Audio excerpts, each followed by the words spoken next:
আল্লাহ রাব্বুল আলামিন বলছেন কুতিবা আলাইকুমুস সিয়াম, তোমাদের প্রতি সিয়ামকে ফরজ করা হয়েছে। সিয়াম মানে রোজাকে ফরজ করা হয়েছে রমাদান মাসে। কামা কুতিবা আলাল্লাযিনা মিন ক্বাবলিকুম, ঠিক যেভাবে তোমাদের পূর্ববর্তীদের উপরেও সওম বা রোজাকে ফরজ করা হয়েছিল। অর্থাৎ বিগত উম্মাহ যারা ছিলেন, এর আগে যত উম্মাহ চলে গেছে তাদের উপরও এই সওমটা ফরজ ছিল। উদ্দেশ্য আল্লাহ পাক শেষ অংশে বলেছেন লাআল্লাকুম তাত্তাকুন, ফরজ করা হয়েছে এই কারণে সওমকে, যাতে করে তোমরা তাকওয়া অবলম্বন করতে পারো, মুত্তাকি হতে পারো। এই তাকওয়া শব্দটা কিন্তু সূরা বাকারার প্রথম দিকেও আছে। আল্লাহ পাক বলেছেন আলিফ লাম মিম যালিকাল কিতাব লা রাইবা ফি। আলিফ লাম মিম, এটা এমন একটা কিতাব যে কিতাব নিয়ে কোনো সন্দেহ নাই। হুদাল লিল মুত্তাকিন, এই কিতাব কাদের জন্য? হেদায়েত মুত্তাকিদের জন্য। মুত্তাকি কারা? আল্লাহ পাক তার পরের আয়াতে বলছেন আল্লাযীনা ইউমিনুনা বিল গায়ব, যারা অদৃশ্যে বিশ্বাস করে। অদৃশ্য বিশ্বাস মানে ঈমানের 6টা পিলার, সবগুলোই গায়েব। আমানতু বিল্লাহ, আল্লাহকে দেখা যায়, গায়েব। ওয়া মালাইকাতিহি, দেখা যায়, মালায়েকা গায়েব। ওয়া কুতুবিহি, আগের আসমানি কিতাবগুলো দেখেছেন? দেখেন নাই, গায়েবে বিশ্বাস। ওয়া রুসুলিহি, নবী রাসূলদেরকে দেখেছেন? অদৃশ্য বিশ্বাস। ওয়াল ইয়াউমিল আখির, পরকালের জীবনকে দেখেছেন? অদৃশ্য বিশ্বাস। ওয়াল কদরি খায়রিহি ওয়া শাররিহি, তাকদীর বা ভাগ্যের ভালো মন্দ, এটা কি দেখা যায়? তাহলে ঈমানের এই যে 6টা পিলার সব কি অদৃশ্য নয়? হুদাল লিল মুত্তাকিন আল্লাযীনা ইউমিনুনা বিল গায়ব, যারা এই অদৃশ্যে বিশ্বাস করে, মনে বিশ্বাস করে, মুখে স্বীকার করে এবং কাজে বাস্তবায়ন করে। আল্লাযীনা ইউমিনুনা বিল গায়বি ওয়া ইউকিমুনাস সালাহ ওয়া মিম্মা রাযাকনাহুম ইউনফিকুন। আল্লাহ পাক সিয়ামকে ফরজ করেছেন মুত্তাকি হওয়ার জন্য। তার মানে রমাদান মাসে সওম রাখার পরে যদি আমরা তাকওয়া অবলম্বন করতে ব্যর্থ হই, বুঝতে হবে যে আমি সওমের হক আদায় করতে পারি নাই। সহজ কথা, আল্লাহ পাক সওম আমাদের উপর ফরজ করেছেন রমজান মাসে, যাতে করে আমরা তাকওয়া অবলম্বন করতে পারি। যদি রমাদানে সওম রাখার পরেও আমি তাকওয়া অবলম্বন করতে না পারি, আল্লাহ ভীতি অর্জন করতে না পারি, বুঝতে হবে আমার সওম 100% কবুল হয়নি। সিম্পল। তাকওয়া কি জিনিস? উমর রাদিয়াল্লাহু আনহু বলছেন, একটা কাটা বিছানো রাস্তায়, একটা রাস্তা যেখানে কাটা বিছানো আছে, মনে করেন কাচের টুকরো দেয়া আছে, এই রাস্তা আপনাকে পার হতে হবে। আপনি যত সতর্কতার সাথে পা ফেলবেন পার হওয়ার জন্যে, এটা হচ্ছে তাকওয়ার উদাহরণ। জীবনে চলার পথে অন্যায় থাকবে, শয়তানের টোপ থাকবে, আল্লাহ দ্রোহী হওয়ার সুযোগ থাকবে, পাপাচারে লিপ্ত হওয়ার সুযোগ থাকবে। আপনি বেছে বেছে পা ফেলে ফেলে আগাচ্ছেন, এগুলোতে পা দিচ্ছেন না, এর নাম হচ্ছে তাকওয়া। আমি কি বুঝাতে পারছি? আচ্ছা, তাকওয়া মানে শুধু এটাই নয় যে আল্লাহ যা আদেশ করেছেন এগুলোই করব, বরং আল্লাহ পাক যা নিষেধ করেছেন এগুলোকে ছেড়ে দেওয়ার নামও তাকওয়া। আর নবী সাল্লাল্লাহু আলাইহি ওয়াসাল্লাম বলছেন তাকওয়া মনের ব্যাপার, কলবের ব্যাপার। শুধুমাত্র বাহ্যিক লেবাস পোশাকে তাকওয়ার পরিচয় নয়। আমার দাড়ি, আমার টুপি, জুব্বা, পাগড়ি যে তাকওয়ার একমাত্র পরিচয়, এমনটা নয়। আর তাকওয়া হ্যাঁ হুনা, নবী সাল্লাল্লাহু আলাইহি ওয়াসাল্লাম বলছেন তাকওয়া হচ্ছে এখানে, কলিজায়, কলবে। আর কলবটাকে দেখা যায় না, দেখা যায়? শুধুমাত্র আল্লাহ দেখতে পারেন কার মনে কি চলছে, শুধুমাত্র আল্লাহ জানেন কার মনে কি আছে। তাই মনের মধ্যে খারাপ বিষয় রেখে, নোংরামি রেখে, অশ্লীলতা রেখে, হিংসা, বিদ্বেষ, দুনিয়ার প্রতি আসক্তি, অহংকার, রিয়া, এগুলো রেখে মানুষের কাছে ভালো সাজা যেতে পারে, আল্লাহর কাছে সম্ভব না। আল্লাহ পাকের কাছে যে ব্যক্তি ফেয়ার, নির্দোষ, নিষ্পাপ, মাজলুম, আল্লাহর কাছে যে ব্যক্তি কবুলিয়াত পেয়েছে, সারা দুনিয়ার মানুষ মিলেও তাকে জাহান্নামে নিয়ে যেতে পারবে না। পারবে? আর আল্লাহ পাকের কাছে যে ব্যক্তি দূষিত হয়ে গেছে, কারণ আল্লাহ পাক জানে তার কলবে কি আছে, আল্লাহ পাক তার দৃষ্টি দিয়ে দেখছেন তার কলবে কি আছে। আল্লাহ যদি তাকে রিকগনাইজ করেন যে এর কলবে দোষ আছে, ত্রুটি আছে, হিংসা আছে, পরশ্রী কাতরতা আছে, রিয়া অহংকার আছে, অশ্লীলতা আছে, শিরক আছে, কুফর আছে, আল্লাহ পাক তাকে জাহান্নামে পাঠাবেন ইনশাআল্লাহ তাআলা।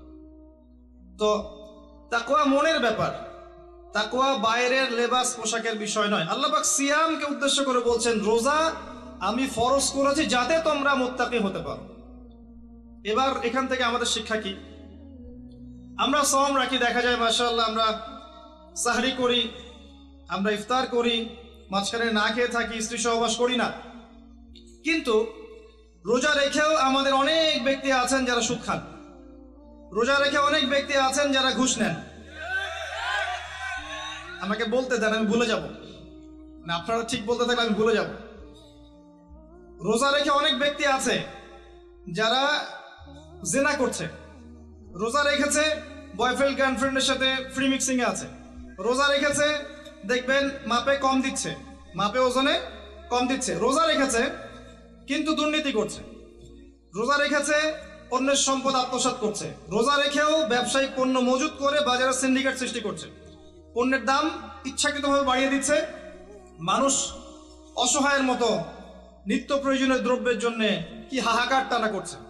রোজা রেখে যদি মানুষ এই কাজগুলো করে, আবার দেখা যায় রোজা রেখেও মানুষ নামাজ পড়ছে না। অনেকেই রোজা রেখেছে, শুধু তারাবির নামাজ পড়ে 5 ওয়াক্ত নামাজ জামাতে পড়ছে না। রোজা রেখেও যাকাত দিচ্ছে না। রোজা রেখেছে, মিথ্যা কথা বলছে। রোজা রেখেছে, মানুষের গীবত করছে। রোজা রেখে ঝগড়া বিবাদ করছে। রোজা রেখে যদি এই কাজগুলো করে, লাআল্লাকুম তাত্তাকুন, ওই হকটা আদায় হয়নি। আমি কি বুঝাতে পারছি ভাই? তার মানে সওম কিভাবে রাখবো? উত্তর, আল্লাহ পাকের নবী মুহাম্মদ সাল্লাল্লাহু আলাইহি ওয়াসাল্লাম যেভাবে রেখেছেন আমি সেভাবে রাখবো। নবী করিম সাল্লাল্লাহু আলাইহি ওয়াসাল্লাম সওম রেখে খাওয়া এবং পানাহার যেমন ত্যাগ করতেন, স্ত্রী সহবাস ত্যাগ করতেন, তিনি 5 ওয়াক্ত সালাত আদায় করতেন। বেশি বেশি সওম রেখে দান খয়রাত করতেন। সওম রেখে বেশি থেকে বেশি কোরআন তেলাওয়াত করতেন। সওম রেখে ইফতার করাতেন। সওম রেখে নবী সাল্লাল্লাহু আলাইহি ওয়াসাল্লাম যুদ্ধও করেছেন। সওম রেখে নবী সাল্লাল্লাহু আলাইহি ওয়াসাল্লাম দ্বীনের প্রচার করেছেন, পরিবারের খোঁজ নিয়েছেন, মানুষকে খাইয়েছেন, তাবলীগ করেছেন। সওম রেখে তিনি যাবতীয় ভালো কাজগুলো করেছেন। আমাদেরকেও রোজা রেখে ভালো কাজগুলো করতে হবে। এটা 1 নাম্বার। একই সাথে সওম রেখে নবী সাল্লাল্লাহু আলাইহি ওয়াসাল্লাম কখনো অন্যায় কোনো কাজে লিপ্ত হননি। হয়েছেন? তার সাহাবীরা হয়েছেন? অতএব আমরাও সওম রেখে, রোজা রেখে হারাম খাওয়া, সুদ খাওয়া, আপনার ঘুষ খাওয়া, জেনা করা, দুর্নীতি করা, মিথ্যা বলা, গীবত করা, অন্যের সমালোচনা করা, অন্যের দোষ ত্রুটি খুঁজে খুঁজে বের করা, চগলখুরি করা, এ ধরনের কাজে লিপ্ত হব না। আল্লাহ পাক আমাদেরকে তৌফিক দান করুন। আমি কয়েকটা কাজ বলি, এটা বলে আমি মূল পয়েন্টের দিকে যাচ্ছি, কোরআনময় রমাদানের দিকে ইনশাআল্লাহ তাআলা। সওম রেখে আপনারা প্রথমত বেশি খাবেন না, 1 নম্বর কথা। সওম রেখে আপনারা বেশি খাবেন না, সেহরিতে খুব বেশি আয়োজন করতে যায়েন না। যতটুকুতে আপনার চলে যায় অতটুকু করেন। রান্নাঘরে বেশি সময় নষ্ট করেন না, বাজারে বেশি সময় নষ্ট করেন না। 2টা 3টা তরকারি দিয়ে আপনার খাওয়া হয়ে যেতে পারে, একটা দিয়েও হয়ে যায়। 10টা আইটেম করার দরকার নাই। আপনি দুনিয়াবি কাজগুলোকে কমিয়ে ফেলেন রমজান মাসে। দুনিয়াবি কাজগুলোকে কমিয়ে ফেলেন, পরকালের কাজগুলোকে বাড়ান। আল্লাহ তৌফিক দান করুন। সেহরিতে এমন করে খাবেন না যেটা আপনার জীবনের শেষ খাওয়া, এইভাবে খাবেন না। সাহরি করেন যতটুকু প্রয়োজন। ইফতারেও এত বেশি আয়োজন করবেন না যে আপনার সারা দিনের সওম রাখার যে আধ্যাত্মিক নূর এটা নষ্ট হয়ে যায়। ইফতারে আপনি অনেক বেশি আয়োজন করেন, মাগরিবের সালাত, তারাবির নামাজ আপনি এনথুজিয়াজমের সাথে আদায় করতে পারবেন না, আপনি প্রফুল্লতার সাথে আদায় করতে পারবেন না, অলস হয়ে যাবেন, ঘুমিয়ে পড়বেন, ক্লান্ত হয়ে যাবেন। ইফতারে খুব বেশি খেতে নেই। আমি কিছু প্র্যাকটিক্যাল কথা বলছি, আমল করতে পারলে ইনশাল্লাহ কল্যাণ হবে। আমি নিজে চেষ্টা করি, আপনাদেরকেও বলছি, আল্লাহ পাক তৌফিক দান করুন। এরপরে সওম রেখে আপনি বেশি বেশি ফরজের পাশাপাশি নফল নামাজ পড়ার চেষ্টা করেন। ফরজ তো পড়বেনই, 5 ওয়াক্ত সালাত জামাতে অবশ্যই পড়বেন। যারা 5 ওয়াক্ত নামাজ জামাতে পড়ি না, রমজান মাসটা সুবর্ণ সুযোগ, 5 ওয়াক্ত সালাত জামাতে পড়বেন, পারা যাবে ইনশাআল্লাহ। এর পাশাপাশি দৈনিক 12 রাকাত সুন্নত পড়বেন। দৈনিক 12 রাকাত যে ব্যক্তি সুন্নাহ আদায় করে তার জন্য জান্নাতে একটা করে ঘর নির্মাণ করা হয়। দৈনিক একটা করে ঘর পেতে পারেন জান্নাতে যদি দৈনিক 12 রাকাত নফল বা সুন্নাহ আদায় করেন। এটা কি 12 রাকাত? ফজরের আগের 2, জোহরের আগে 4, পরে 2, 6 আর 2 8, মাগরিবের পরে 2, 10, এশার পরে 2 12। এই 12 রাকাত নফল বা সুন্নাহ যে আদায় করে প্রত্যেক দিন, তার জন্য জান্নাতে একটা করে ঘর নির্মাণ করা হয়। সুবহানাল্লাহ। রমজান মাসে এটা ছাড়বেন না ইনশাআল্লাহ, আল্লাহ পাক তৌফিক দান করুন। এবং 5 ওয়াক্ত সালাত তো অবশ্যই জামাতে পড়বেন, আল্লাহ পাক তৌফিক দান করুন, আমিন। বিশেষভাবে ফজর এবং এশা এবং আসর এগুলো যেন জামাত না ছোটে। যদি কারো ছুটেও যায় আপনি একা পড়ে নেবেন। যদি ঘুমিয়ে থাকেন ঘুম থেকে উঠলেই পড়ে নেবেন। যদি ভুলে যান স্মরণ হলেই পড়ে নেবেন। যদি আপনি মুসাফির হন কসর করে নেবেন। নামাজ ছাড়া যাবে না। এমন একটা জায়গা আপনি আছেন যেখানে আপনার কোনো কাপড়ই নাই, মনে করেন আপনার কোনো পবিত্র কাপড়ই নাই, এমন একটা জায়গা আপনি আছেন, কোনো কাপড় নাই, অজুর পানিও নাই, আপনার তায়াম্মুমের মাটিও নাই, আপনি কি করবেন? নামাজ পড়বেন না? কি করবেন? নামাজ আছে আপনার উপর ফরজ, আপনাকে এমন জায়গায় রাখা হয়েছে আপনি অজুও করতে পারছেন না, তায়াম্মুমও করতে পারছেন না, কোনো সুযোগ নাই, এবং আপনার কাপড়ও নাপাক হয়ে গেছে, আপনি কি করবেন? নামাজ ছেড়ে দিবেন? নামাজ ছেড়ে দিবেন? ছাড়বেন না। নামাজের কোনো মাফ নাই, নামাজের কোনো মাফ নাই। আর নামাজ বলতে আমি বর্তমান সময়ের চলমান 3G 4G নামাজকে বোঝাচ্ছি না। আমি মেনশন করতে যাচ্ছি নবী সাল্লাল্লাহু আলাইহি ওয়াসাল্লাম যেভাবে নামাজ পড়তেন সেই নামাজের কথা। তিনি ধীর স্থির ভাবে নামাজ পড়তেন। তিনি কি আমাদের মতো 4G স্পিডে নামাজ পড়তেন? রুকু করলে সেজদা পাওয়া যায় না। অনেক মসজিদে দেখবেন তারাবি হবে রমজান মাসে, এত দ্রুত যে আসলে মুসল্লি বুঝতে পারে না কি তেলাওয়াত করা হচ্ছে। শেষের আয়াতটাকে লম্বা টান দিয়ে ছাড়া হয়, ওইটা খালি বুঝতে পারে এখন রুকু হবে, এইটুকু বুঝতে পারে। এরকম নয়। আপনি হারাম শরীফে দেখবেন, কাবা ঘরে দেখবেন, মসজিদ নববীতে দেখবেন, অন্যান্য যত মসজিদগুলো আছে আরব কন্টিনেন্টে, এখানে দেখবেন ধীর স্থির ভাবে তারাবি সালাত হয়, সুন্দর কেরাত হয়, লম্বা কেরাত, লম্বা রুকু, লম্বা সেজদা, এবং প্রশান্তির সাথে মানুষ সালাত আদায় করে। আমি এই সালাতকে বুঝাচ্ছি। রমাদান মাসে সালাতটাকে প্রশান্তির সাথে আদায় করেন, তাড়াহুড়া করবেন না। কারণ ওয়ামা খালাকতুল জিন্না ওয়াল ইনসা ইল্লা লিয়াবুদুন, আমি জিন আর মানুষকে শুধু আমার ইবাদত করার জন্যই সৃষ্টি করেছি, অন্য কোনো কারণে আল্লাহ পাক সৃষ্টি করেন নাই। এর জন্যই তো পৃথিবীতে এসেছি নামাজ পড়তে। নামাজে এত তাড়াহুড়া কেন? দুনিয়ার সমস্ত কাজ ধীর স্থির ভাবে করি, মসজিদে আসলে কখন বের হব তার আগে আমরা প্রতিযোগিতা সৃষ্টি করি। এটা কি ঠিক হচ্ছে ভাই? এটা ঠিক হচ্ছে? নামাজ স্থিরভাবে পড়েন, ধীর স্থির ভাবে পড়েন, আল্লাহ পাক তৌফিক দান করেন। আসেন রমাদানে আমি একটা কথা বলি, যাকাত, যাদের যাকাত আছে, নিসাব পরিমাণ সম্পত্তি হয়েছে, রমজানে যাকাত দিয়ে দিবেন। যাকাত নিয়ে টালবাহানা করবেন না, আল্লাহর ওয়াস্তে যাকাত দিয়ে দেন। যাকাত হচ্ছে আপনার সম্পদে গরিবের হক। অন্যের হক নষ্ট করলে এই শাস্তি আল্লাহ পাক এমন ভাবে দিবেন, ওই সম্পদটাকে আল্লাহ পাক গলাবেন, গলিয়ে কপালে, গালে, পিঠে লাগিয়ে দিবেন, এবং একটা সাপের আকৃতি দিবেন, এই সাপ গলায় ঝুলে থাকবে এবং কপালে ঠোকর দিবে। বলেন নাউযুবিল্লাহ। যাকাত দিয়ে দেন। যাকাত ইসলামিক অর্থনীতির মূল ভিত্তি। যাকাত না থাকলে ইসলামিক ইকোনমিক টিকবে না। ইসলামিক ইকোনমিক্সের মূল বেইস হচ্ছে যাকাত এবং সাদাকা এবং বিজনেস, ব্যবসা। এগুলো নিয়ে পড়াশোনা করেন। আমি মাহফিলে এত ডিটেলস বলতে পারি না। আমি আগেও বলেছি, আমি ওয়াজ মাহফিলে আমি আমার জানা মতে 30-40% কথা বলতে পারি না, বাকি 60% পড়ে, 50% পড়ে। এগুলো বলার পরিবেশ এই মাহফিলগুলো নয়। ইনশাআল্লাহ আস্তে আস্তে যতটুকু জানি বলার চেষ্টা করব। ওয়ামা তাওফীকি ইল্লা বিল্লাহ আলাইহি তাওয়াক্কালতু ওয়া ইলাইহি উনীব। যাকাত ইসলামিক ইকোনমিক্সের বেস। ইসলামিক ইকোনমিক্স সম্পর্কে জানতে হলে, বুঝতে হলে, পড়তে হলে আমি একজন আলেমের নাম বলছি, যাকে আমি বেসিক্যালি ফলো করার চেষ্টা করি ইকোনমিক সেকশনে এবং অন্যান্য সেকশনেও। তিনি আমার খুব শ্রদ্ধেয় একজন আলেম, আল্লামা তাকি উসমানী দামাত বারাকাতুহু। তার ইকোনমিক্সের সিরিজ আছে, ইসলামিক অর্থনীতির সিরিজ আছে, বই 10টা-15টা বই শুধু অর্থনীতির উপরেই। এগুলো কিনেন, ঢাকায় বাংলা বাজারে পাবেন, কিনে এনে বাসায় পড়েন, আপনি দেখবেন ইসলামিক অর্থনীতি কি জিনিস।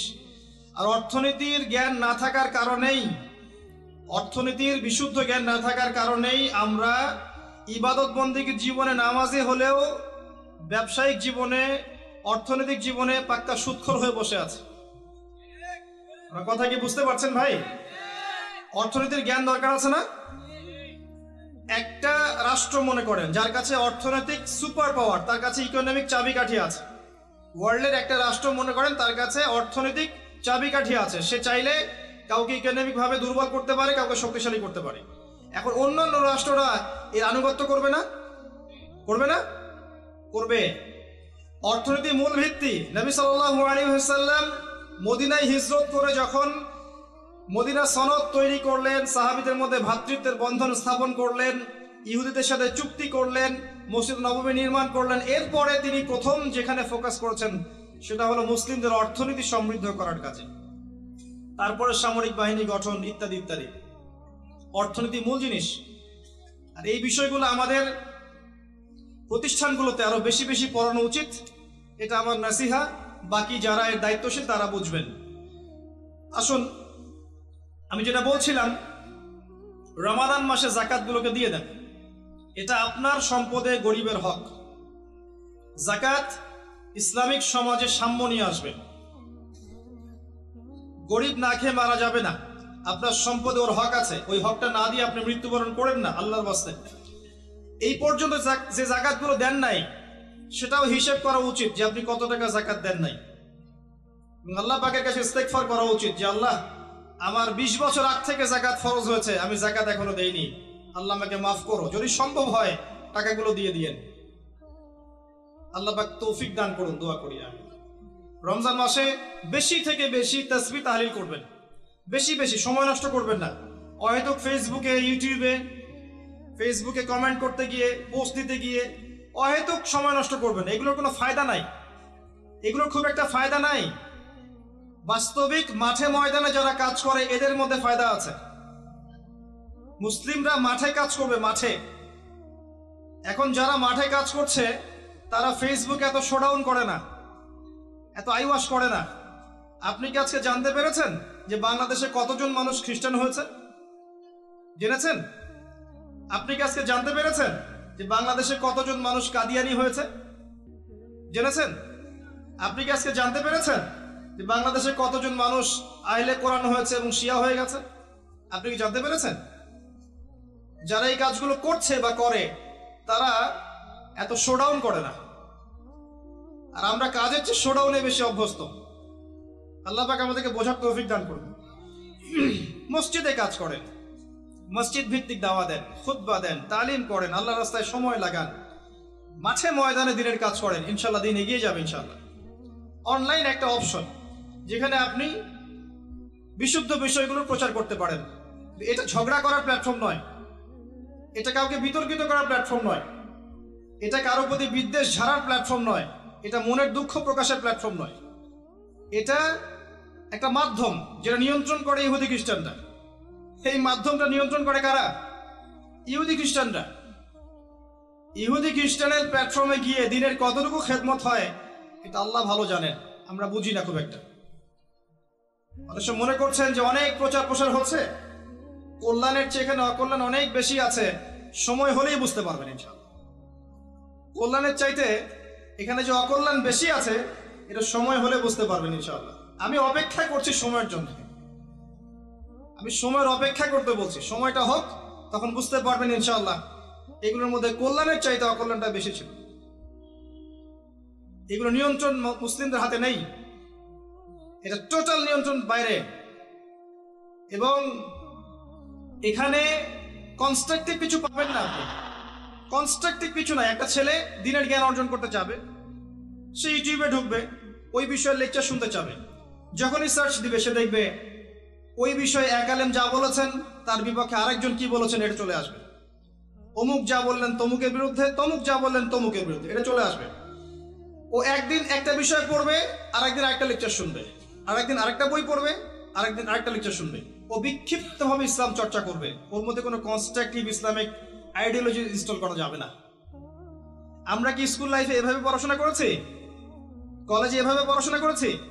মাদ্রাসায় কি এভাবে এলোমেলো পড়াশোনা করেছি? শুরুটা হয় একটা লেভেল থেকে, লেভেল 1, লেভেল 2, লেভেল 3, লেভেল 4, আস্তে আস্তে আস্তে আস্তে মানুষ একটা লেভেলে যায়। আর আপনি যখন অনলাইন সেকশনকে ইলম অর্জনের একমাত্র মাধ্যম বানিয়েছেন তখন আপনার মস্তিষ্ক বিক্ষিপ্ত হয়ে গেছে। আপনি কি আমার কথা বুঝতে পারছেন? হয়তো বুঝতে পারছেন না। যখন আপনি অনলাইনটাকে দিনের জ্ঞান শেখার একমাত্র মাধ্যম বানিয়েছেন তখন আপনার মস্তিষ্কটা বিক্ষিপ্ত হয়ে গেছে। এবং আপনি এখানে গঠনমূলক বিষয়ের চাইতে সমালোচনা বেশি দেখেছেন। এবং এমনও কিছু কুরুচিপূর্ণ বিষয় আছে এখানে যেটা দেখলে মানুষের ইসলাম সম্পর্কে বিরূপ ধারণা সৃষ্টি হয়। সময় হোক বুঝবেন। আর যারা এগুলোর প্রভাবে যাদের উপরে জুলুম আর নির্যাতন এসেছে তারা জানে যে ভিতরের বিষয়গুলো কি। যখন সময় আসবে বুঝবেন এগুলোর কল্যাণের চাইতে অকল্যাণ অনেক বেশি আছে। আমার নাসিহা, রুট লেভেল থেকে কাজ করেন, মসজিদে কাজ করেন, তালিমে কাজ করেন, খুতবায় কাজ করেন, মসজিদ ভিত্তিক কাজ করেন, মাদ্রাসা করেন, মহিলা মাদ্রাসা করেন, তালিমের বৈঠক চালু করেন, মহিলাদের তালিম চালু করেন, মক্তব চালু করেন, রুট লেভেল থেকে কাজ করেন, দিনের বিজয় হবে ইনশাআল্লাহ। যাই হোক, এগুলো নিয়ে আজকে এত বেশি কথা বলবো না, আমরা মূল পয়েন্টে আসি। রমজান কেন্দ্রিক কয়েকটা কাজের কথা আপনাদেরকে বলছি। সালাত, 5 ওয়াক্ত সালাত, নফল সালাত, দৈনিক 12 রাকাত সুন্নাহ এবং দিনের প্রতিটা কাজ নবী সাল্লাল্লাহু আলাইহি ওয়াসাল্লামের সুন্নাহ মতো করার চেষ্টা করা। ঘুম থেকে শুরু করে, ইস্তেঞ্জা থেকে শুরু করে প্রতিটা কাজ, ব্যবসা বাণিজ্য মুআমালাত সবকিছু করা যাবে ইনশাআল্লাহ।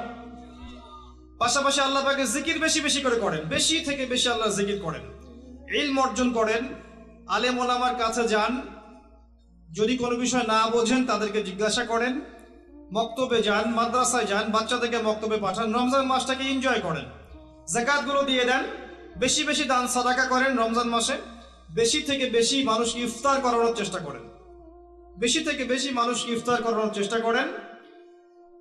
অসহায় যারা আছে, এতিম, মিসকিন, বিধবা, যাদের ঘরে বাজারের টাকা পয়সা নাই, সামাজিকভাবে, ব্যক্তিগতভাবে, অনলাইনের মাধ্যমে, অফলাইনের মাধ্যমে, রাষ্ট্রীয়ভাবে, যেভাবে হোক তাদের ঘরে ঘরে ইফতারের প্যাকেজ পৌঁছে দেন, ঈদের খুশি পৌঁছে দেন, ঈদের সময়টুকু পৌঁছে দেন। ইনশাআল্লাহ তাআলা দেখবেন আল্লাহ পাক আপনার রিজিকে বারাকা দিবে ইনশাআল্লাহ।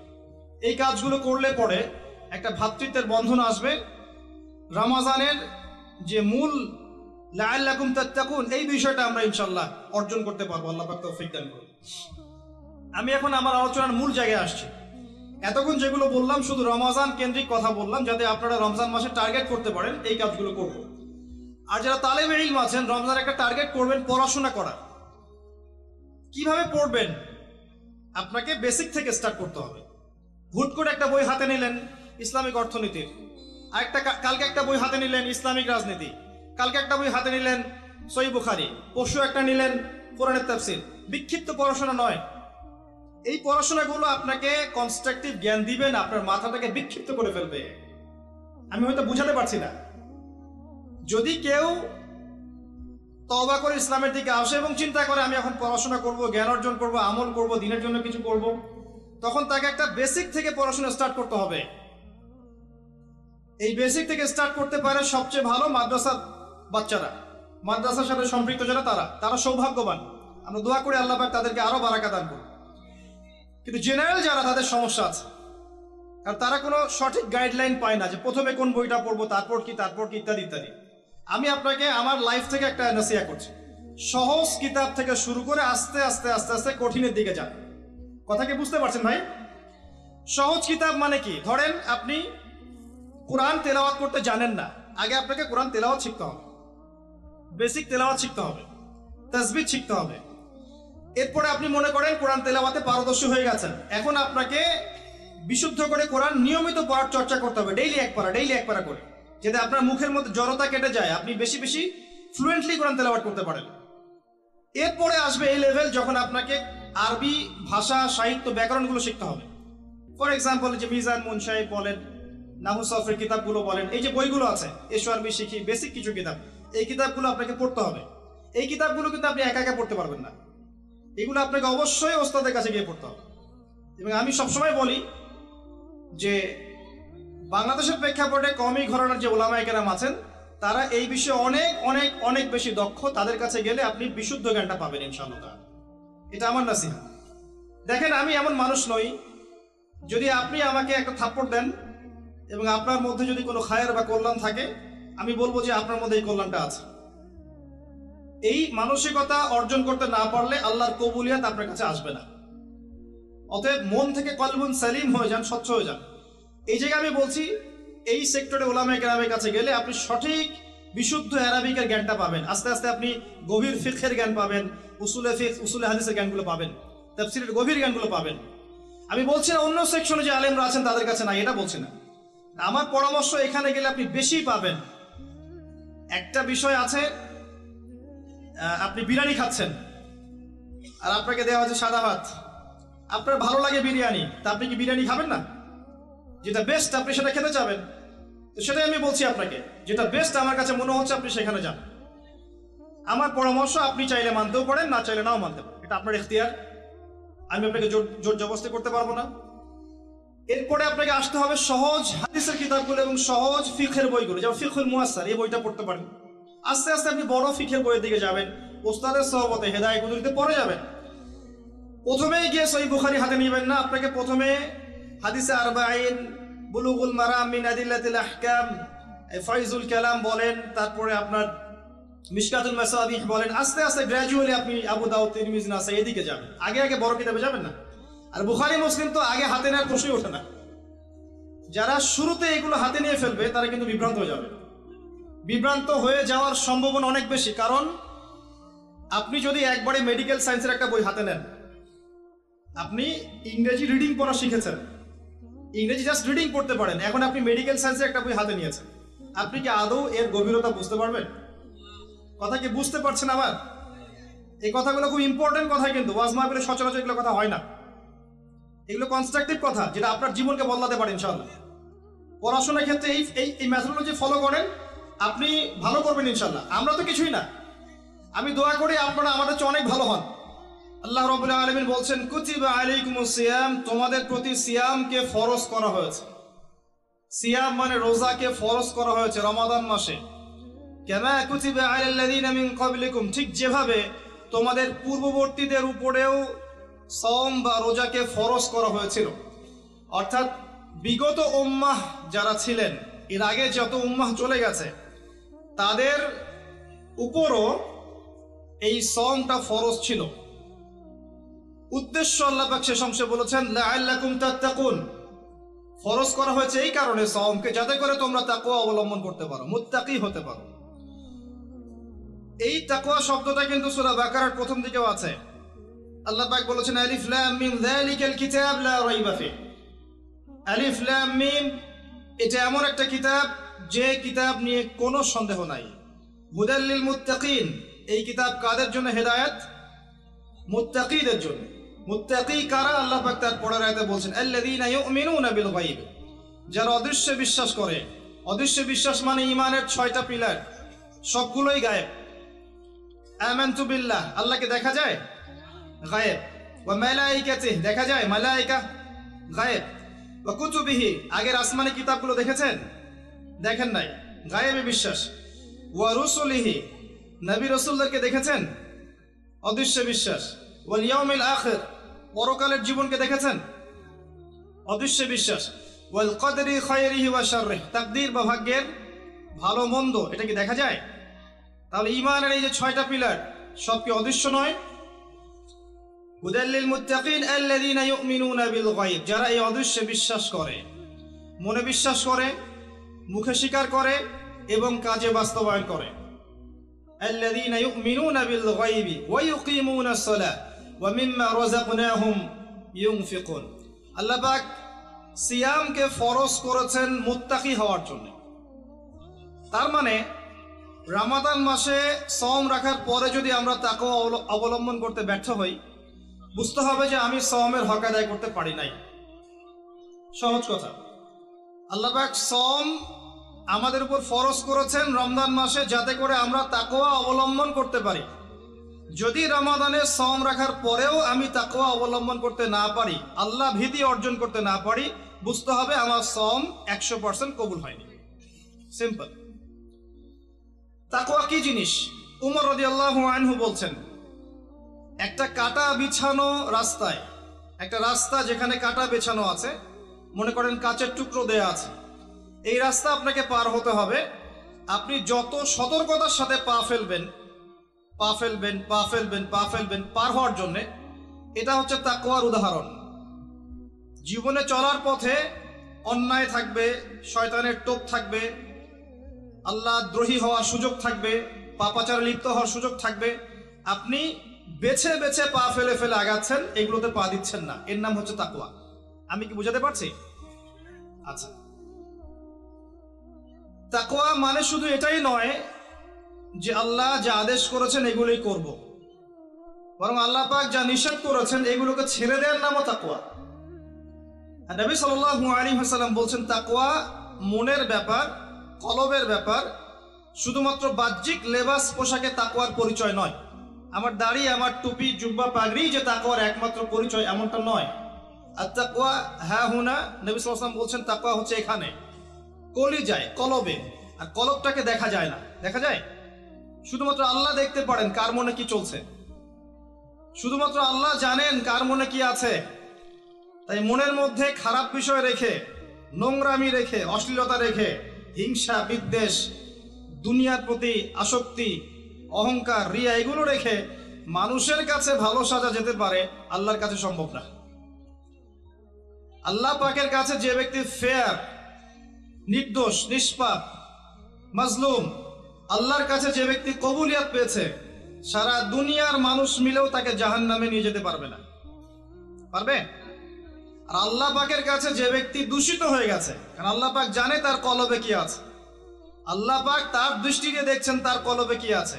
আল্লাহ যদি তাকে রিকগনাইজ করেন যে এর কলবে দোষ আছে, ত্রুটি আছে, হিংসা আছে, পরশ্রী কাতরতা আছে, রিয়া অহংকার আছে, অশ্লীলতা আছে, শিরক আছে, কুফর আছে, আল্লাহ পাক তাকে জাহান্নামে পাঠাবেন ইনশাআল্লাহ তাআলা। তো তাকওয়া মনের ব্যাপার, তাকওয়া বাইরের লেবাস পোশাকের বিষয় নয়। আল্লাহ পাক সিয়ামকে উদ্দেশ্য করে বলছেন রোজা আমি ফরজ করেছি যাতে তোমরা মুত্তাকি হতে পারো। এবার এখান থেকে আমাদের শিক্ষা কি? আমরা সওম রাখি, দেখা যায় মাশাআল্লাহ আমরা সাহরি করি, আমরা ইফতার করি, মাঝখানে না খেয়ে থাকি, স্ত্রী সহবাস করি না। কিন্তু রোজা রেখেও আমাদের অনেক ব্যক্তি আছেন যারা সুদ খান, রোজা রেখে অনেক ব্যক্তি আছেন যারা ঘুষ নেন। আমাকে বলতে দেন, আমি ভুলে যাব না, আপনারা ঠিক বলতে থাকলে আমি ভুলে যাব। রোজা রেখে অনেক ব্যক্তি আছে যারা জিনা করছে, রোজা রেখেছে বয়ফ্রেন্ড গার্লফ্রেন্ডের সাথে ফ্রি মিক্সিং এ আছে, রোজা রেখেছে দেখবেন মাপে কম দিচ্ছে, মাপে ওজনে কম দিচ্ছে, রোজা রেখেছে কিন্তু দুর্নীতি করছে, রোজা রেখেছে অন্যের সম্পদ আত্মসাৎ করছে, রোজা রেখেও ব্যবসায়িক পণ্য মজুত করে বাজারে সিন্ডিকেট সৃষ্টি করছে, পণ্যের দাম ইচ্ছাকৃতভাবে বাড়িয়ে দিচ্ছে, মানুষ অসহায়ের মতো নিত্য প্রয়োজনীয় দ্রব্যের জন্য কি হাহাকার টানা করছে। রোজা রেখে যদি মানুষ এই কাজগুলো করে, আবার দেখা যায় রোজা রেখেও মানুষ নামাজ পড়ছে না। অনেকেই রোজা রেখেছে শুধু তারাবির নামাজ পড়ে 5 ওয়াক্ত নামাজ জামাতে পড়ছে না, রোজা রেখেও যাকাত দিচ্ছে না, রোজা রেখেছে মিথ্যা কথা বলছে, রোজা রেখেছে মানুষের গীবত করছে, রোজা রেখে ঝগড়া বিবাদ করছে। রোজা রেখে যদি এই কাজগুলো করে লাআল্লাকুম তাত্তাকুন, ওই হকটা আদায় হয়নি। আমি কি বুঝাতে পারছি ভাই? তার মানে সওম কিভাবে রাখবো? উত্তর, আল্লাহ পাকের নবী মুহাম্মদ সাল্লাল্লাহু আলাইহি ওয়াসাল্লাম যেভাবে রেখেছেন আমি সেভাবে রাখবো। নবী করিম সাল্লাল্লাহু আলাইহি ওয়াসাল্লাম সওম রেখে খাওয়া এবং পানাহার যেমন ত্যাগ করতেন, স্ত্রী সহবাস ত্যাগ করতেন, তিনি 5 ওয়াক্ত সালাত আদায় করতেন, বেশি বেশি সওম রেখে দান খয়রাত করতেন, সওম রেখে বেশি থেকে বেশি কোরআন তেলাওয়াত করতেন, সওম রেখে ইফতার করাতেন, সওম রেখে নবী সাল্লাল্লাহু আলাইহি ওয়াসাল্লাম যুদ্ধও করেছেন, সওম রেখে নবী সাল্লাল্লাহু আলাইহি ওয়াসাল্লাম দ্বীনের প্রচার করেছেন, পরিবারের খোঁজ নিয়েছেন, মানুষকে খাইয়েছেন, তাবলীগ করেছেন। সওম রেখে তিনি যাবতীয় ভালো কাজগুলো করেছেন। আমাদেরকেও রোজা রেখে ভালো কাজগুলো করতে হবে, এটা 1 নাম্বার। একই সাথে সওম রেখে নবী সাল্লাল্লাহু আলাইহি ওয়াসাল্লাম কখনো অন্যায় কোনো কাজে লিপ্ত হননি। হয়েছেন? হয়েছেন? তার সাহাবীরা হয়েছেন? অতএব আমরাও সওম রেখে, রোজা রেখে হারাম খাওয়া, সুদ খাওয়া, আপনার ঘুষ খাওয়া, জেনা করা, দুর্নীতি করা, মিথ্যা বলা, গীবত করা, অন্যের সমালোচনা করা, অন্যের দোষ ত্রুটি খুঁজে খুঁজে বের করা, চগলখুরি করা, এ ধরনের কাজে লিপ্ত হব না। আল্লাহ পাক আমাদেরকে তৌফিক দান করুন। আমি কয়েকটা কাজ বলি, এটা বলে আমি মূল পয়েন্টের দিকে যাচ্ছি, কোরআনময় রমাদানের দিকে ইনশাআল্লাহ তাআলা। সওম রেখে আপনারা প্রথমত বেশি খাবেন না, 1 নম্বর কথা। সওম রেখে আপনারা বেশি খাবেন না, সেহরিতে খুব বেশি আয়োজন করতে যায়েন না, যতটুকুতে আপনার চলে যায় অতটুকু করেন। রান্নাঘরে বেশি সময় নষ্ট করেন না, বাজারে বেশি সময় নষ্ট করেন না। 2-3টা তরকারি দিয়ে আপনার খাওয়া হয়ে যেতে পারে, একটা দিয়েও হয়ে যায়, 10টা আইটেম করার দরকার নাই। আপনি দুনিয়াবি কাজগুলোকে কমিয়ে ফেলেন রমজান মাসে, দুনিয়াবি কাজগুলোকে কমিয়ে ফেলেন, পরকালের কাজগুলোকে বাড়ান। আল্লাহ তৌফিক দান করুন। সেহরিতে এমন করে খাবেন না যেটা আপনার জীবনের শেষ খাওয়া, এইভাবে খাবেন না। সাহরি করেন যতটুকু প্রয়োজন। ইফতারেও এত বেশি আয়োজন করবেন না যে আপনার সারাদিনের সওম রাখার যে আধ্যাত্মিক নূর এটা নষ্ট হয়ে যায়। ইফতারে আপনি অনেক বেশি আয়োজন করেন, মাগরিবের সালাত, তারাবির নামাজ আপনি এনথুজিয়াজমের সাথে আদায় করতে পারবেন না, আপনি প্রফুল্লতার সাথে আদায় করতে পারবেন না, অলস হয়ে যাবেন, ঘুমিয়ে পড়বেন, ক্লান্ত হয়ে যাবেন। ইফতারে খুব বেশি খেতে নেই। আমি কিছু প্র্যাকটিক্যাল কথা বলছি, আমল করতে পারলে ইনশাল্লাহ কল্যাণ হবে। আমি নিজে চেষ্টা করি, আপনাদেরকেও বলছি, আল্লাহ পাক তৌফিক দান করুন। এরপরে সওম রেখে আপনি বেশি বেশি ফরজের পাশাপাশি নফল নামাজ পড়ার চেষ্টা করেন। ফরজ তো পড়বেনই, 5 ওয়াক্ত সালাত জামাতে অবশ্যই পড়বেন। যারা 5 ওয়াক্ত নামাজ জামাতে পড়ি না, রমজান মাসটা সুবর্ণ সুযোগ, 5 ওয়াক্ত সালাত জামাতে পড়বেন, পড়া যাবে ইনশাআল্লাহ। এর পাশাপাশি দৈনিক 12 রাকাত সুন্নত পড়বেন। দৈনিক 12 রাকাত যে ব্যক্তি সুন্নাহ আদায় করে তার জন্য জান্নাতে একটা করে ঘর নির্মাণ করা হয়। দৈনিক একটা করে ঘর পেতে পারেন জান্নাতে যদি দৈনিক 12 রাকাত নফল বা সুন্নাহ আদায় করেন। এটা কি 12 রাকাত? ফজরের আগের 2, জোহরের আগে 4, পরে 2, 6 আর 2 8, মাগরিবের পরে 2 10, এশার পরে 2 12। এই 12 রাকাত নফল বা সুন্নাহ যে আদায় করে প্রত্যেক দিন, তার জন্য জান্নাতে একটা করে ঘর নির্মাণ করা হয়। সুবহানাল্লাহ। রমজান মাসে এটা ছাড়বেন না ইনশাআল্লাহ, আল্লাহ পাক তৌফিক দান করুন। এবং 5 ওয়াক্ত সালাত তো অবশ্যই জামাতে পড়বেন, আল্লাহ পাক তৌফিক দান করুন, আমিন। বিশেষভাবে ফজর এবং এশা এবং আসর এগুলো যেন জামাত না ছোটে। যদি কারো ছুটেও যায় আপনি একা পড়ে নেবেন। যদি ঘুমিয়ে থাকেন ঘুম থেকে উঠলেই পড়ে নেবেন। যদি ভুলে যান স্মরণ হলেই পড়ে নেবেন। যদি আপনি মুসাফির হন কসর করে নেবেন। নামাজ ছাড়া যাবে না। এমন একটা জায়গা আপনি আছেন যেখানে আপনার কোনো কাপড়ই নাই, মনে করেন আপনার কোনো পবিত্র কাপড়ই নাই, এমন একটা জায়গা আপনি আছেন, কোনো কাপড় নাই, অজুর পানিও নাই, আপনার তায়াম্মুমের মাটিও নাই, আপনি কি করবেন? নামাজ পড়বেন না? কি করবেন? নামাজ আছে আপনার উপর ফরজ, আপনাকে এমন জায়গায় রাখা হয়েছে আপনি অজুও করতে পারছেন না, তায়াম্মুমও করতে পারছেন না, কোনো সুযোগ নাই, এবং আপনার কাপড়ও নাপাক হয়ে গেছে, আপনি কি করবেন? নামাজ ছেড়ে দিবেন? নামাজ ছেড়ে দিবেন? ছাড়বেন না। নামাজের কোনো মাফ নাই, নামাজের কোনো মাফ নাই। আর নামাজ বলতে আমি বর্তমান সময়ের চলমান 3G 4G নামাজকে বোঝাচ্ছি না। আমি মেনশন করতে যাচ্ছি নবী সাল্লাল্লাহু আলাইহি ওয়াসাল্লাম যেভাবে নামাজ পড়তেন সেই নামাজের কথা। তিনি ধীর স্থির ভাবে নামাজ পড়তেন। তিনি কি আমাদের মতো 4G স্পিডে নামাজ পড়তেন? রুকু করলে সেজদা পাওয়া যায় না। অনেক মসজিদে দেখবেন তারাবি হবে রমজান মাসে, এত দ্রুত যে আসলে মুসল্লি বুঝতে পারে না কি তেলাওয়াত করা হচ্ছে। শেষের আয়াতটাকে লম্বা টান দিয়ে ছাড়া হয়, ওইটা খালি বুঝতে পারে এখন রুকু হবে, এইটুকু বুঝতে পারে। এরকম নয়। আপনি হারাম শরীফে দেখবেন, কাবা ঘরে দেখবেন, মসজিদ নববীতে দেখবেন, অন্যান্য যত মসজিদগুলো আছে আরব কন্টিনেন্টে, এখানে দেখবেন ধীর স্থির ভাবে তারাবি সালাত হয়, সুন্দর কেরাত হয়, লম্বা কেরাত, লম্বা রুকু, লম্বা সেজদা, এবং প্রশান্তির সাথে মানুষ সালাত আদায় করে। আমি এই সালাতকে বোঝাচ্ছি। রমাদান মাসে সালাতটাকে প্রশান্তির সাথে আদায় করেন, তাড়াহুড়া করবেন না। কারণ ওয়ামা খালাকতুল জিন্না ওয়াল ইনসা ইল্লা লিয়াবুদুন, আমি জিন আর মানুষকে শুধু আমার ইবাদত করার জন্যই সৃষ্টি করেছি, অন্য কোনো কারণে আল্লাহ পাক সৃষ্টি করেন নাই। এর জন্যই তো পৃথিবীতে এসেছি নামাজ পড়তে। নামাজে এত তাড়াহুড়া কেন? দুনিয়ার সমস্ত কাজ ধীর স্থির ভাবে করি, মসজিদে আসলে কখন বের হব তার আগে আমরা প্রতিযোগিতা সৃষ্টি করি। এটা কি ঠিক হচ্ছে ভাই? এটা ঠিক হচ্ছে? নামাজ স্থিরভাবে পড়েন, ধীর স্থির ভাবে পড়েন, আল্লাহ পাক তৌফিক দান করেন। আসেন রমাদানে আমি একটা কথা বলি, যাকাত, যাদের যাকাত আছে, নিসাব পরিমাণ সম্পত্তি হয়েছে, রমজানে যাকাত দিয়ে দিবেন। যাকাত নিয়ে টালবাহানা করবেন না, আল্লাহর ওয়াস্তে যাকাত দিয়ে দেন। যাকাত হচ্ছে আপনার সম্পদে গরিবের হক। অন্যের হক নষ্ট করলে এই শাস্তি আল্লাহ পাক এমন ভাবে দিবেন, ওই সম্পদটাকে আল্লাহ পাক গলাবেন, গলিয়ে কপালে গালে পিঠে লাগিয়ে দিবেন এবং একটা সাপের আকৃতি দিবেন, এই সাপ গলায় ঝুলে থাকবে এবং কপালে ঠোকর দিবে। বলেন নাউযুবিল্লাহ। যাকাত দিয়ে দেন। যাকাত ইসলামিক অর্থনীতির মূল ভিত্তি। যাকাত না থাকলে ইসলামিক ইকোনমিক টিকবে না। ইসলামিক ইকোনমিক্সের মূল বেস হচ্ছে যাকাত এবং সাদাকা এবং বিজনেস, ব্যবসা। এগুলো নিয়ে পড়াশোনা করেন। আমি মাহফিলে এত ডিটেলস বলতে পারি না। আমি আগেও বলেছি, আমি ওয়াজ মাহফিলে আমি আমার জানা মতে 30-40% কথা বলতে পারি না, বাকি 60% পড়ে, 50% পড়ে। এগুলো বলার পরিবেশ এই মাহফিলগুলো নয়। ইনশাআল্লাহ আস্তে আস্তে যতটুকু জানি বলার চেষ্টা করব। ওয়া মা তাওফীকি ইল্লা বিল্লাহ আলাইহি তাওয়াক্কালতু ওয়া ইলাইহি উনীব। যাকাত ইসলামিক ইকোনমিক্সের বেস।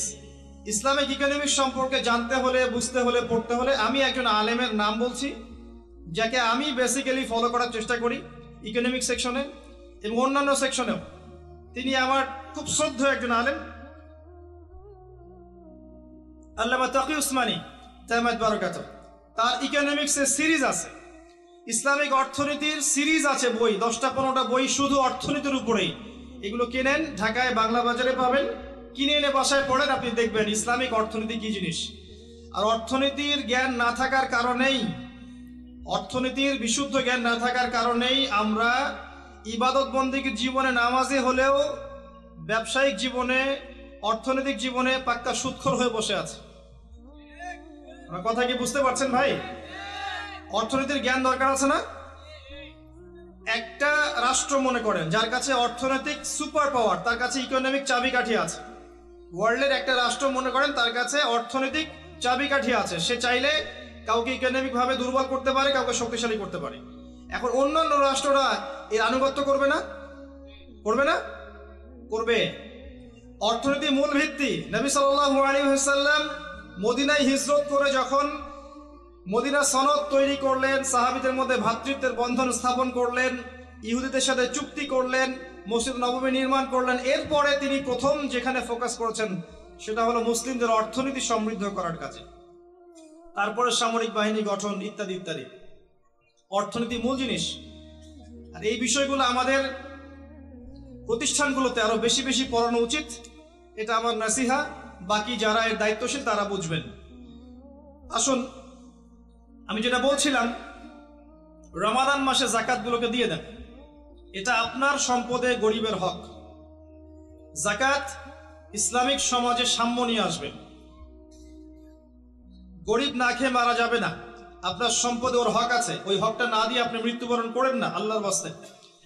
এই পর্যন্ত যে যাকাতগুলো দেন নাই সেটাও হিসেব করা উচিত যে আপনি কত টাকা যাকাত দেন নাই। আল্লাহ পাকের কাছে ইস্তেগফার করা উচিত যে আল্লাহ, আমার 20 বছর আগ থেকে যাকাত ফরজ হয়েছে, আমি যাকাত এখনো দেইনি, আল্লাহ আমাকে মাফ করো। যদি সম্ভব হয় টাকাগুলো দিয়ে দিয়েন। আল্লাহ পাক তৌফিক দান করুন, দোয়া করি আমি। রমজান মাসে বেশি থেকে বেশি তাসবিহ তাহলিল করবেন, বেশি বেশি, সময় নষ্ট করবেন না। হয়তো ফেসবুকে, ফেসবুকে কমেন্ট করতে গিয়ে, পোস্ট দিতে গিয়ে হয়তো সময় নষ্ট করবেন। এগুলোর কোনো ফায়দা নাই, এগুলোর খুব একটা ফায়দা নাই। বাস্তবিক মাঠে ময়দানে যারা কাজ করে এদের মধ্যে ফায়দা আছে। মুসলিমরা মাঠে কাজ করবে, মাঠে। এখন যারা মাঠে কাজ করছে তারা ফেসবুকে এত শোডাউন করে না, এত আইওয়াশ করে না। আপনি কি আজকে জানতে পেরেছেন যে বাংলাদেশে কতজন মানুষ খ্রিস্টান হয়েছে? জেনেছেন? আপনি কি আজকে জানতে পেরেছেন যে বাংলাদেশে কতজন মানুষ কাদিয়ানি হয়েছে? জেনেছেন? আপনি কি আজকে জানতে পেরেছেন যে বাংলাদেশে কতজন মানুষ আহলে কোরআন হয়েছে এবং শিয়া হয়ে গেছে? আপনি কি জানতে পেরেছেন? যারা এই কাজগুলো করছে বা করে তারা এত শোডাউন করে না। আর আমরা কাজের চেয়ে শোডাউনে বেশি অভ্যস্ত। আল্লাহ পাক আমাদেরকে বোঝার তৌফিক দান করুন। মসজিদে কাজ করেন, মসজিদ ভিত্তিক দাওয়া দেন, খুতবা দেন, তালিম করেন, আল্লাহর রাস্তায় সময় লাগান, মাঠে ময়দানে দিনের কাজ করেন, ইনশাল্লাহ দিন এগিয়ে যাবে ইনশাল্লাহ। অনলাইন একটা অপশন যেখানে আপনি বিশুদ্ধ বিষয়গুলো প্রচার করতে পারেন। এটা ঝগড়া করার প্ল্যাটফর্ম নয়, এটা কাউকে বিতর্কিত করার প্ল্যাটফর্ম নয়, এটা কারো প্রতি বিদ্বেষ ঝাড়ার প্ল্যাটফর্ম নয়, এটা মনের দুঃখ প্রকাশের প্ল্যাটফর্ম নয়। এটা একটা মাধ্যম যেটা নিয়ন্ত্রণ করে ইহুদি খ্রিস্টানরা। এই মাধ্যমটা নিয়ন্ত্রণ করে কারা? ইহুদি খ্রিস্টানরা। ইহুদি খ্রিস্টানের প্ল্যাটফর্মে গিয়ে দিনের কতটুকু খেদমত হয় এটা আল্লাহ ভালো জানেন, আমরা বুঝি না খুব একটা। অনেক সময় মনে করছেন যে অনেক প্রচার প্রসার হচ্ছে, কল্যাণের চেয়ে এখানে অকল্যাণ অনেক বেশি আছে, সময় হলেই বুঝতে পারবেন ইনশাআল্লাহ। কল্যাণের চাইতে এখানে যে অকল্যাণ বেশি আছে এটা সময় হলে বুঝতে পারবেন ইনশাআল্লাহ। আমি অপেক্ষা করছি সময়ের জন্য, আমি সময়ের অপেক্ষা করতে বলছি, সময়টা হোক তখন বুঝতে পারবেন ইনশাআল্লাহ। এগুলোর মধ্যে কল্যাণের চাইতে অকল্যাণটা বেশি ছিল। এগুলো নিয়ন্ত্রণ মুসলিমদের হাতে নেই, এটা টোটাল নিয়ন্ত্রণ বাইরে। এবং এখানে কনস্ট্রাকটিভ কিছু পাবেন না আপনি, কনস্ট্রাকটিভ কিছু না। একটা ছেলে দিনের জ্ঞান অর্জন করতে চাবে, সে ইউটিউবে ঢুকবে, ওই বিষয়ের লেকচার শুনতে চাবে, যখনই সার্চ দিবে সে দেখবে ওই বিষয়ে এক আলেম যা বলেছেন তার বিপক্ষে আরেকজন কি বলেছেন এটা চলে আসবে। অমুক যা বললেন তমুকের বিরুদ্ধে, তমুক যা বললেন তমুকের বিরুদ্ধে, এটা চলে আসবে। ও একদিন একটা বিষয় পড়বে, আরেকদিন আরেকটা লেকচার শুনবে, আরেকদিন আরেকটা বই পড়বে, আরেকদিন আরেকটা লেকচার শুনবে। ও বিক্ষিপ্তভাবে ইসলাম চর্চা করবে, ওর মধ্যে কোনো কনস্ট্রাকটিভ ইসলামিক আইডিওলজি ইনস্টল করা যাবে না। আমরা কি স্কুল লাইফে এভাবে পড়াশোনা করেছি? কলেজে এভাবে পড়াশোনা করেছি? মাদ্রাসায় কি এভাবে এলোমেলো পড়াশোনা করেছি? শুরুটা হয় একটা লেভেল থেকে, লেভেল 1, লেভেল 2, লেভেল 3, লেভেল 4, আস্তে আস্তে আস্তে আস্তে মানুষ একটা লেভেলে যায়। আর আপনি যখন অনলাইন সেকশনকে ইলম অর্জনের একমাত্র মাধ্যম বানিয়েছেন তখন আপনার মস্তিষ্ক বিক্ষিপ্ত হয়ে গেছে। আপনি কি আমার কথা বুঝতে পারছেন? হয়তো বুঝতে পারছেন না। যখন আপনি অনলাইনটাকে দিনের জ্ঞান শেখার একমাত্র মাধ্যম বানিয়েছেন তখন আপনার মস্তিষ্কটা বিক্ষিপ্ত হয়ে গেছে এবং আপনি এখানে গঠনমূলক বিষয়ের চাইতে সমালোচনা বেশি দেখেছেন। এবং এমনও কিছু কুরুচিপূর্ণ বিষয় আছে এখানে যেটা দেখলে মানুষের ইসলাম সম্পর্কে বিরূপ ধারণা সৃষ্টি হয়। সময় হোক বুঝবেন। আর যারা এগুলোর প্রভাবে যাদের উপরে জুলুম আর নির্যাতন এসেছে তারা জানে যে ভিতরের বিষয়গুলো কি। যখন সময় আসবে বুঝবেন এগুলোর কল্যাণের চাইতে অকল্যাণ অনেক বেশি আছে। আমার নাসিহা, রুট লেভেল থেকে কাজ করেন, মসজিদে কাজ করেন, তালিমে কাজ করেন, খুতবায় কাজ করেন, মসজিদ ভিত্তিক কাজ করেন, মাদ্রাসা করেন, মহিলা মাদ্রাসা করেন, তালিমে বৈঠক চালু করেন, মহিলাদের তালিম চালু করেন, মক্তব চালু করেন, রুট লেভেল থেকে কাজ করেন, দিনের বিজয় হবে ইনশাআল্লাহ। যাই হোক, এগুলো নিয়ে আজকে এত বেশি কথা বলবো না, আমরা মূল পয়েন্টে আসি। রমজান কেন্দ্রিক কয়েকটা কাজের কথা আপনাদেরকে বলছি। সালাত, 5 ওয়াক্ত সালাত, নফল সালাত, দৈনিক 12 রাকাত সুন্নাহ এবং দিনের প্রতিটা কাজ নবী সাল্লাল্লাহু আলাইহি ওয়াসাল্লামের সুন্নাহ মতো করার চেষ্টা করা। ঘুম থেকে শুরু করে, ইস্তেঞ্জা থেকে শুরু করে প্রতিটা কাজ, ব্যবসা বাণিজ্য মুআমালাত সবকিছু করা যাবে ইনশাআল্লাহ। পাশাপাশি আল্লাহ পাকের জিকির বেশি বেশি করে করেন, বেশি থেকে বেশি আল্লাহর জিকির করেন, ইলম অর্জন করেন, আলেম ওলামার কাছে যান, যদি কোনো বিষয় না বোঝেন তাদেরকে জিজ্ঞাসা করেন, মক্তবে যান, মাদ্রাসায় যান, বাচ্চাদেরকে মক্তবে পাঠান, রমজান মাসটাকে এনজয় করেন, যাকাতগুলো দিয়ে দেন, বেশি বেশি দান সাদাকা করেন রমজান মাসে, বেশি থেকে বেশি মানুষকে ইফতার করানোর চেষ্টা করেন, বেশি থেকে বেশি মানুষকে ইফতার করানোর চেষ্টা করেন। অসহায় যারা আছে, এতিম, মিসকিন, বিধবা, যাদের ঘরে বাজারের টাকা পয়সা নাই, সামাজিকভাবে, ব্যক্তিগতভাবে, অনলাইনের মাধ্যমে, অফলাইনের মাধ্যমে, রাষ্ট্রীয়ভাবে, যেভাবে হোক তাদের ঘরে ঘরে ইফতারের প্যাকেজ পৌঁছে দেন, ঈদের খুশি পৌঁছে দেন, ঈদের সময়টুকু পৌঁছে দেন। ইনশাআল্লাহ তাআলা দেখবেন আল্লাহ পাক আপনার রিজিকে বারাকা দিবে ইনশাআল্লাহ। এই কাজগুলো করলে পরে একটা ভ্রাতৃত্বের বন্ধন আসবে। রমজানের যে মূল লাআল্লাকুম তাত্তাকুন, এই বিষয়টা আমরা ইনশাআল্লাহ অর্জন করতে পারবো, আল্লাহ পাক তৌফিক দান করুন। আমি এখন আমার আলোচনার মূল জায়গায় আসছি। এতক্ষণ যেগুলো বললাম শুধু রমজান কেন্দ্রিক কথা বললাম, যাতে আপনারা রমজান মাসে টার্গেট করতে পারেন এই কাজগুলো করব। আর যারা তালেবে ইলম আছেন, রমজান একটা টার্গেট করবেন পড়াশোনা করা। কিভাবে পড়বেন? আপনাকে বেসিক থেকে স্টার্ট করতে হবে। হুট করে একটা বই হাতে নিলেন ইসলামিক অর্থনীতির, আরেকটা কালকে একটা বই হাতে নিলেন ইসলামিক রাজনীতি, কালকে একটা বই হাতে নিলেন সহিহ বুখারী, পরশু একটা নিলেন কোরআনের তাফসীর। বিক্ষিপ্ত পড়াশোনা নয়। এই পড়াশোনাগুলো আপনাকে কনস্ট্রাকটিভ জ্ঞান দিবেন, আপনার মাথাটাকে বিক্ষিপ্ত করে ফেলবে। আমি হয়তো বুঝাতে পারছি না। যদি কেউ তওবা করে ইসলামের দিকে আসে এবং চিন্তা করে আমি এখন পড়াশোনা করব, জ্ঞান অর্জন করব, আমল করব, দিনের জন্য কিছু করব, তখন তাকে একটা বেসিক থেকে পড়াশোনা স্টার্ট করতে হবে। এই বেসিক থেকে স্টার্ট করতে পারে সবচেয়ে ভালো মাদ্রাসা বাচ্চারা, মাদ্রাসার সাথে সম্পৃক্ত যারা তারা সৌভাগ্যবান। আমরা দোয়া করি আল্লাহ পাক তাদেরকে আরো বারাকা দান করুন। কিন্তু জেনারেল যারা, তাদের সমস্যা আছে, কারণ তারা কোনো সঠিক গাইডলাইন পায় না যে প্রথমে কোন বইটা পড়বো, তারপর কি ইত্যাদি ইত্যাদি। আমি আপনাকে আমার লাইফ থেকে একটা নসিহা করছি, সহজ কিতাব থেকে শুরু করে আস্তে আস্তে আস্তে আস্তে কঠিনের দিকে যান। কথা কি বুঝতে পারছেন ভাই? সহজ কিতাব মানে কি? ধরেন আপনি কোরআন তেলাওয়াত করতে জানেন না, আগে আপনাকে কোরআন তেলাওয়াত শিখতে হবে, বেসিক তেলাওয়াত শিখতে হবে, তাসবিহ শিখতে হবে। এরপরে আপনি মনে করেন কোরআন তেলাওয়াতে পারদর্শী হয়ে গেছেন, এখন আপনাকে বিশুদ্ধ করে কোরআন নিয়মিত পড়ার চর্চা করতে হবে, ডেইলি এক পারা করে, যাতে আপনার মুখের মধ্যে জড়তা কেটে যায়, আপনি বেশি বেশি ফ্লুয়েন্টলি কোরআন তেলাওয়াত করতে পারেন। এরপরে আসবে এই লেভেল যখন আপনাকে আরবি ভাষা, সাহিত্য, ব্যাকরণগুলো শিখতে হবে। ফর এক্সাম্পল, যে মিজান, মুনশাই বলেন, নাহু সরফের কিতাবগুলো বলেন, এই যে বইগুলো আছে, এসো আরবি শিখি, বেসিক কিছু কিতাব, এই কিতাবগুলো আপনাকে পড়তে হবে। এই কিতাবগুলো কিন্তু আপনি একা একা পড়তে পারবেন না, এগুলো আপনাকে অবশ্যই ওস্তাদের কাছে গিয়ে পড়তে হবে। এবং আমি সবসময় বলি যে বাংলাদেশের প্রেক্ষাপটে কওমি ঘরানার যে ওলামায়ে কেরাম আছেন, তারা এই বিষয়ে অনেক অনেক অনেক বেশি দক্ষ। তাদের কাছে গেলে আপনি বিশুদ্ধ জ্ঞানটা পাবেন ইনশাআল্লাহ। এটা আমার নাসিহা।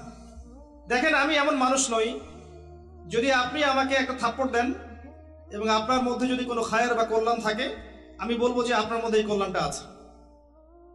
এই মানসিকতা অর্জন করতে না পারলে আল্লাহর কবুলিয়াত আপনার কাছে আসবে না। অতএব মন থেকে কলবুন সালিম হয়ে যান, স্বচ্ছ হয়ে যান। এই জায়গায় আমি বলছি, এই সেক্টরে ওলামায়ে কেরামের কাছে গেলে আপনি সঠিক বিশুদ্ধ আরবিকের জ্ঞানটা পাবেন। আস্তে আস্তে আপনি গভীর ফিকহের জ্ঞান পাবেন, উসুলে ফিকহ, উসুলে হাদিসের জ্ঞানগুলো পাবেন, তাফসীরের গভীর জ্ঞানগুলো পাবেন। আমি বলছি না অন্য সেকশনে যে আলেমরা আছেন তাদের কাছে নাই, এটা বলছি না। আমার পরামর্শ, এখানে গেলে আপনি বেশি পাবেন।